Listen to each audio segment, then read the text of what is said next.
top news stories, and your take on what the world is coming to. Afternoons with Rob Breakenridge. Call or text 403-974-8255. Out-of-town calls 1-800-563-7770. Afternoons with Rob Breakenridge.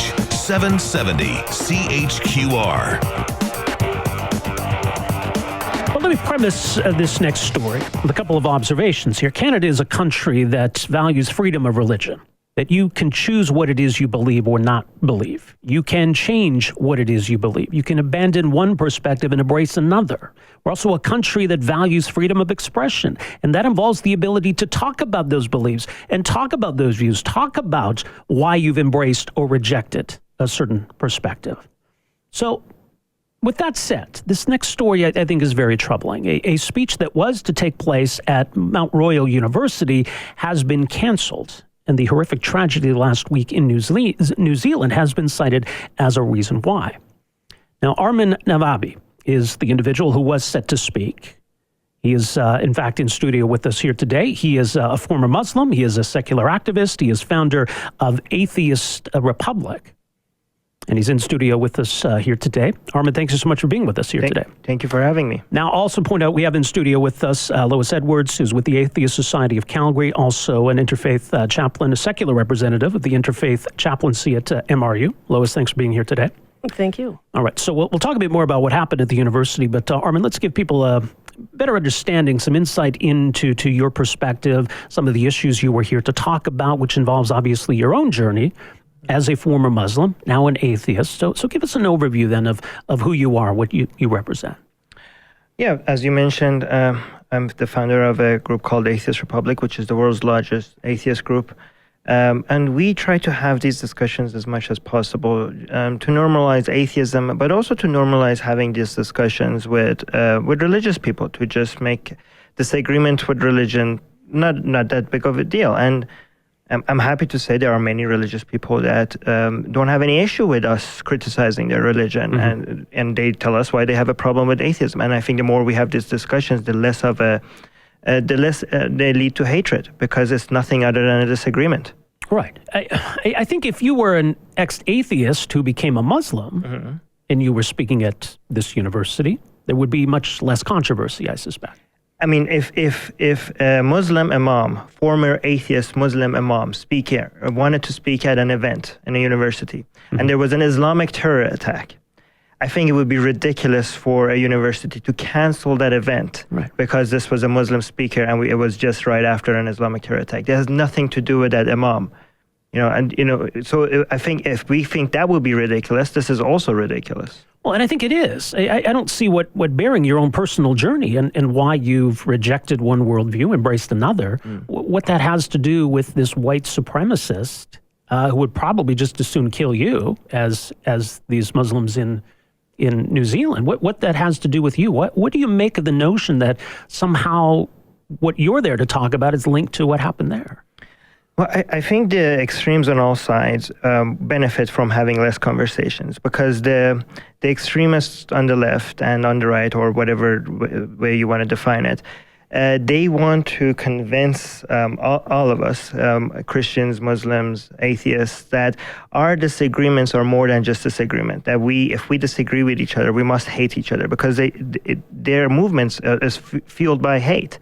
And we want to show, that we can have civil disagreements with each other and talk about it. And the more we're able to do that, the more we're taking the fuel away from their movement, because both the regressive leftists, again, not all leftists, regressive leftists, and both the extremists on the right, and this guy wasn't on the right, but let's say extremists on the right, they want to convince the rest of us that the hatred for Islam, for example, or a disagreement with Islam, means that we should hate Muslims. And, they both become more relevant the more they sell this to us. And if we can show to people that, no, look, ex-Muslim atheists and Muslims will passionately disagree with each other and very much be against each other ideas, and then they go have a conversation with each other, and they can remain friends before and after the discussion. If we could show that to more people, we basically take the fuel away from both of these movements. Yeah, that's such an important point. And I mean, there's a big difference between the set of beliefs, the doctrine that is Islam versus individual Muslims. Right. And that's what we think. We are very much against Islam, and we're not going to hold back about how much we're against Islam. And we don't want, like Muslims or Christians that are very much against atheism, we don't want them to hold back either. Because as much of a, even though we are very, very passionate about this disagreement and we will voice them out and we won't hold back, it's still nothing but a disagreement. And we might be wrong. And like a lot of Muslims say, okay, yes, but you're wrong about Islam. Okay, fine, let's have that conversation. You might be right, we might be wrong. We think Islam is really bad. You think Islam is really good. You can try to convince us. But even if we don't convince each other, that's secondary to the fact that we can have this discussion and we could still get along. Yeah. All right, let me bring Lois into the conversation here, and we'll point out that it was the Atheist Society of Calgary that had organized this event at MRU. But Lois, you have a position through the MRU Interfaith Chaplaincy, correct? Yes, we have recently set up a connection, and another member of our group and I understand they technically call us atheist contacts. Okay. But we go there. We try to be there once a week, just available for students to talk to us, to ask questions, ask an atheist. We're aware that 25% of the population claims no religious affiliation. And we feel like these people need social community support systems as much or more than anyone else. And basically that's what we're there for, is to provide support, whatever emotional, whatever they need, for people who don't have a community because they're not in a religion. Okay, so this event had been set for a number of weeks, but obviously the decision was made this week to cancel it. What can you tell us about the decision to not allow this event to go ahead? Well, it came on us like I don't know how to describe a thunderstorm. Kind of out of nowhere, right? Yeah, out of nowhere. Yeah. 2 days before the event, I received an email saying, due to the current events in New Zealand, we have decided that it's best to cancel the event. And that's all the information I had at that moment. And where did that come from, or who did that come from? It came from the Interfaith Chaplaincy at the university. I have no idea how high up the decision came from. And so, because the event was to take place on campus. Right now, at this, would have been right at now. 3 o'clock this afternoon, yes. Now, you'll still be speaking at a separate event tonight. Tell us about this then. You know more about that. So it's happening at 7:30? Where is that happening? At C-Space. And what is that? That's a venue where rooms and theaters can be rented by the general public, which our Atheist Society did. But at MRU? No, not at MRU. No, this is a separate event, completely separate event. Yes. Our Atheist Society of Calgary has a speaker series, and often they're local, but once in a while we decide to have a bigger one. And I had met Armin in the past and became the contact, the person to contact him when we decided we would like to have him come speak. Okay. Yeah, this is, I think, C-Space of King Edward, right? Yes, that's right. Yeah, C-Space King Edward, CSpaceKingEdward.com if people want to see where that is. So you will be speaking tonight. Yeah, and I want to make this something clear, because a lot of people think this violates our free speech. I don't think this violates our free speech, because we do have even though we have a right to free speech, we don't have a right to a platform. So, but we are not making the claim that our free speech has been violated, but we still could be against a decision, even if it wasn't against our free speech. We think it's a bad idea because, it's sending out a message, and I think that it's a very dangerous message, because this has really nothing to do with protecting Muslims. Like, if you see what the regressive left they're doing, they pretend like they're protecting minority, and they're not. If they were, we have been speaking against China's treatment of Muslims. We have been speaking against Muslims dying in Yemen in thousands, and how Saudi Arabia and United States and other countries, including Canada, has been supporting that war. We criticize Islam, or we stand against Islam, but we also stand against the mistreatment of Muslims on a global scale. But if you look at the people that have been speaking out against the terror attack in New Zealand, which they should, and we do, they don't talk about these other mistreatment of Muslims because it doesn't really help the narrative, because they have defined their enemy as a white supremacist, and it's in their best interest for white supremacy to become to be bigger and bigger. And I warn Muslims to look at these people, and these people are not your allies. These people benefit from the relevancy of white supremacy, and they are looking forward to more of you being oppressed and killed because that makes them more relevant. And these people treat other people offending you as oppression, even though real oppression and real discrimination against Muslims is a real thing. They're treating you like children that can't take disagreements. I tell Muslims it's better to be offended than to be discriminated against.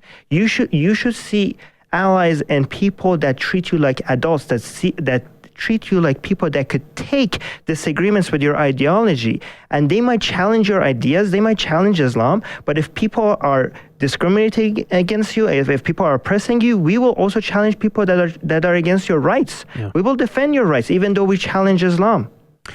What troubles me, and you make an interesting point about whether MRU is obligated to provide you a platform. What troubles me, though, is that the notion of an atheist speaker, the notion of somebody saying there is no God and here's why you should reject religion, that's offensive, right? And that sounds, it almost sounds like the premise behind blasphemy laws. Right. That you can't say those things in public, and we need to prevent those things from being spoken in public. So, is that a concern, that if we start to accept that premise that atheism is offensive because people hold religious views, where does that end? Just to show you, you're very right, and just to show you how hypocritical that is, atheism is punishable by death in around 13 countries, all of them Islamic. But we would never go and say that given that atheism is punishable by death, don't go around and say God is real, because you're feeding into this narrative, that anti-atheism narrative, and you have to keep your God belief to yourself, because hate for atheism is a huge problem. 13 countries is punishable by death. We would never make a ridiculous claim like that. So I think it's very much the same, that if people criticize Islam, they should keep it to themselves, because it's you're feeling the hatred, because more conversations, the more we exchange words with each other, the less we're going to be exchanging bullets and fists with each other. Conversations is against radical movements on all sides. We're not feeling hatred. The people that are deplatforming, the people that are trying to silence conversations, they are feeling the hatred. So who's your message aimed at? Are you trying to convince Muslims to follow your path? Are you trying to inform the general public about issues around religious fundamentalism? Who do you want to be there tonight and hear your message? I think, so even though we speak against Islam a lot, I think that's secondary to the importance of just having conversations. I tell Muslims and everyone else, I say, if you're a Hindu, if you're a Christian, if you're a Muslim, if you're globalist, nationalist, capitalist, socialist, communist, that's all secondary. If you are on the side of free speech, and if you're on the side of more dialogue, you're on our side. Everything else is secondary. And I'm going to go directly to the Muslims and Christians and everybody else that is on this, agrees with us on this topic. And our conversation is with those Muslims and those atheists and those Christians. The people that are trying to silence us, they're on the other side. We're not going to them anymore, because they don't want to listen to us. We're going right around them, because they try to act like the guardians of people, like Muslims. And we're not even talking to you. We're going directly to Muslims themselves, and they accept us. They are having conversations with us. You're irrelevant. Well, it's very interesting. All right, so 7:30 tonight at C-Space, you'll be speaking. More, by the way, the Atheist Society Calgary, facebook.com/Atheist Calgary. Also let people know again, atheistrepublic.com. And I'll mention your book as well, Armin, Why There Is No God, Simple Responses to 20 Common Arguments for the Existence of God.